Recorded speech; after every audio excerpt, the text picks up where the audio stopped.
নবী মুহাম্মদ রাসূলুল্লাহ সাল্লাল্লাহু আলাইহি ওয়াসাল্লাম যখন নামাজে দাঁড়াইতেন, কোরআন তেলাওয়াত করতেন, তখন কোরআনের এত মধুর আওয়াজ, এত মধুর কণ্ঠ, আবু জাহেলও গড়ে থাকতে পারতো না।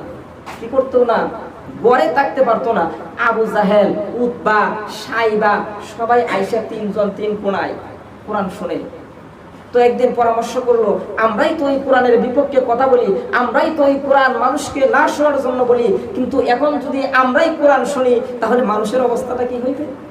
তো এখন পরামর্শ হইল যে আজকের পরের থেকে আমরা আর কেউ মুহাম্মদের কোরআন শুনতে আসবো না।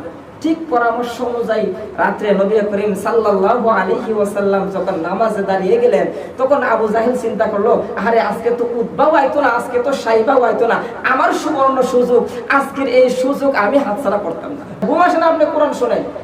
ঘুম আসে না কোরআন শোনেন? আজকে তো মানুষ কোরআন শুনে না। আবু জাহেলের নাম শুনছেন নি আপনারা? উতবা, সাইবা, তারা কি কোরআনের পক্ষে ছিল না কোরআনের বিপক্ষে? রাসূল যখন কোরআন পড়তো তখন লোক বসায় দিত, ওই যে এদিক তোমরা যাইও না। যেই আসতো কোরআন শোনার জন্য তাকে নিষেধ করতো, তোমরা যাইও না, ওই মুহাম্মদ জাদুঘর, সে জাদুর বাণী জানে, গেলেই তোমাদেরকে জাদু করে পাগল বানায় নিব, যাতে মানুষ কোরআন না শুনে। وقال الذين كفروا لا تسمعوا لهذا القرآن والغوا فيه لعلكم تغلبون। নবী মুহাম্মদুর রাসূলুল্লাহ সাল্লাল্লাহু আলাইহি ওয়াসাল্লাম যখন কোরআন তেলাওয়াত করত, তখন কোরআন যাতে মানুষ শুনতে না পারে কাফেররা হট্টগোল শুরু করে দিত।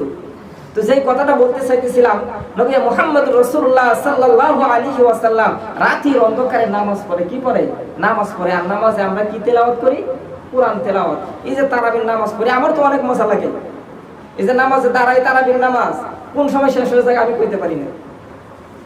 তো বলতেছিলাম, নবী মুহাম্মদ রাসূলুল্লাহ সাল্লাল্লাহু আলাইহি ওয়াসাল্লাম যখন নামাজে দাঁড়াইতেন, কোরআন তেলাওয়াত করতেন, তখন কোরআনের এত মধুর আওয়াজ, এত মধুর কণ্ঠ, আবু জাহেলও গড়ে থাকতে পারতো না। কি করতো না? গড়ে থাকতে পারতো না। আবু জাহেল, উতবা, সাইবা সবাই আইসা তিনজন তিন কোণায় কোরআন শুনে। তো একদিন পরামর্শ করলো, আমরাই তো এই কোরআনের বিপক্ষে কথা বলি, আমরাই তো এই কোরআন মানুষকে না শোনার জন্য বলি, কিন্তু এখন যদি আমরাই কোরআন শুনি তাহলে মানুষের অবস্থাটা কি হইবে? তো এখন পরামর্শ হইল যে আজকের পরের থেকে আমরা আর কেউ মুহাম্মদের কোরআন শুনতে আসবো না। ঠিক পরামর্শ অনুযায়ী রাত্রে নবী করিম সাল্লাল্লাহু আলাইহি ওয়াসাল্লাম যখন নামাজে দাঁড়িয়ে গেলেন, তখন আবু জাহেল চিন্তা করলো, আরে আজকে তো উতবাও আইতো না, আজকে তো সাইবাও আইতো না, আমার সুবর্ণ সুযোগ, আজকের এই সুযোগ আমি হাতছাড়া করতাম না। এখন উতবাও চিন্তা করলো, আজকে আবু জাহেল আইতো না, সাইবা আইতো না, সুতরাং সুযোগ আমি পাইছি, আমি চাই। তো এইরকম ভাবে তিনজন চিন্তা করলো, আরে আজকে তো কেউ আইতো না, আমি যাই কোরআন শুনি।